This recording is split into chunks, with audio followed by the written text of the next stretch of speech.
Alright, so I'm doing the camping on a budget food theme again. Now I wasn't going to do any more, but I came upon this. This seems to be new. I never noticed it before, and because the Coles Homebrand here in Australia, the Coles Homebrand product was so real. Some of it was really outstanding. I thought I'd give it a try, and it was so cheap. Like, it's packet soup, and it's only 45 cents a packet, and it's Coles' new recipe. Check allergy advice. Chicken noodle flavoured soup mix, no added MSG, no artificial colours and flavours. So it's got a 3.5 star rating. Now it's pretty easy to prepare. Pardon me. You empty it into a saucepan. So this is like the campsite preparation. Empty it into a saucepan and add 1 litre or 4 cups of water. Bring to the boil, stirring, and cover and let it simmer for 5 minutes. So I did that, and now I have to say that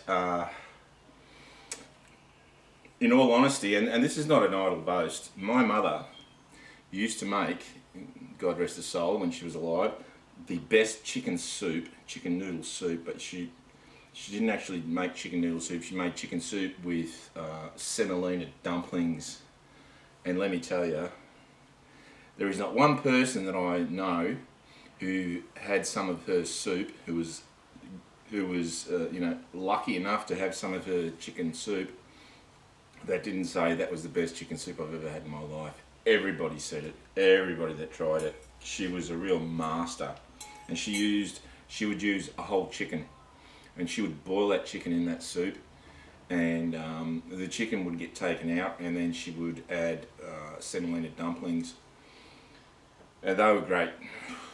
Semolina dumplings were excellent as well. So I have extremely high standards when it comes to chicken soup.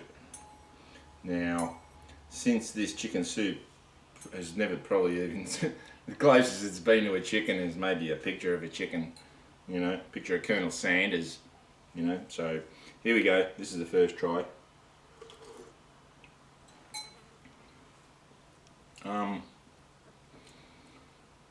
There's nothing chickeny about it, like literally.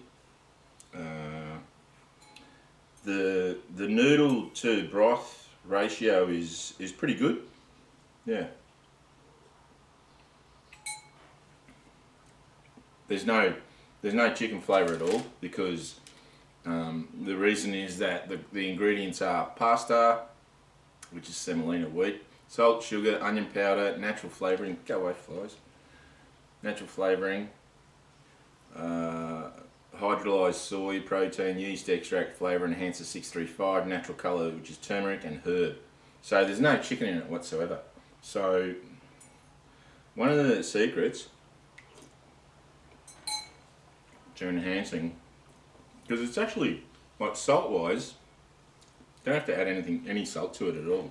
It's good. It's just above neutral, so it's just right salt wise. But pepper, yeah, definitely need to add. If you add pepper, don't go overboard. Fresh pepper, because fresh pepper is always a much more intense flavour than dry pepper.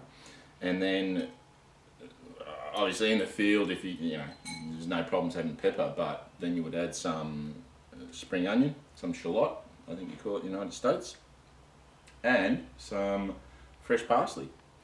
There's no such thing as chicken soup without parsley.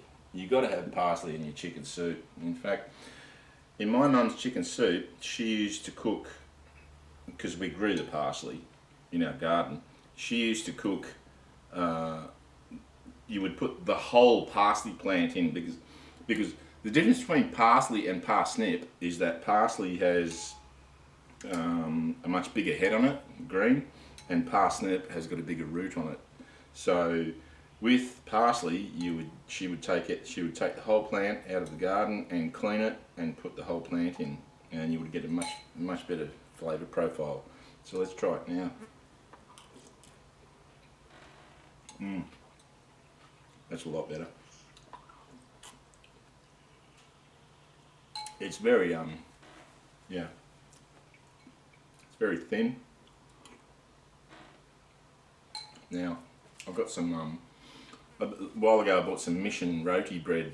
When I was doing a bit of work in Malaysia, one thing that I happened upon was rotis, and it's a particular type of, it's a sort of like, yeah, it's this stringy, stretchy, oily bread that I became addicted to, and I pretty much, the whole time I was in Malaysia for 3 months, I pretty much lived on rotis, because then you just buy it off a street vendor, you know, the crappiest little street vendor, and he'd give you a bag of rotis and a little bag of dip, which was either fish or chicken usually, curry, and you just dip the roti bread in it and eat it, and oh man, that was the best. I miss that so much. I can't wait to go back to Malaysia. I really want to go back to Malaysia. It's the only place I've ever had it. Well, actually no. I have had it here in Australia, but it's pretty rare. The only place I've had it was in Melbourne. It was in a Malaysian restaurant, and then there was an Asian grocer that I used to go to, where you can buy bags of it. I used to just buy, you know, like 10 kilos of it, yeah, and just pretty much eat it in one sitting. But anyway, back to the Coles, because it's only 45 cents, you know, and if you've had a really, really long day, and you know, a cold, you know, in the cold, and you're cold, you know, it's in the evening, sun's setting, and you want something really invigorating and nice, yeah, this is not bad at all. For 45 cents, it makes you a litre. Now, a litre, how many people is this supposed to serve, do they reckon? Servings, 4. It's supposed to serve 4. Yeah, if it was a starter, an entree, yeah, that'd do. But for me, I'm just, yeah, it's pretty much all for me. I think a reasonable estimate would be 2 people. Two large grown adults, 2 hunters, yeah, 2 large males would easily devour this and really enjoy it with, because you could take, like, you know, dehydrated spring onion, button and shallots, and dehydrated parsley, and throw that in, and that would really do a good job. I'm actually enjoying this. This isn't bad at all. For 45 cents, I think it's definitely worth it. It would have been nice to have some actual chicken in it, but you know, it's really hard to dehydrate and then package chicken or freeze dry it economically. It's virtually impossible, you know, it costs money, so yeah. For 45 cents, have a go of it. I reckon it's good. And there's another one, there's a French onion, which I'll test as well. So yeah, I recommend it for 45 cents, have a go of it, and I'll see you later.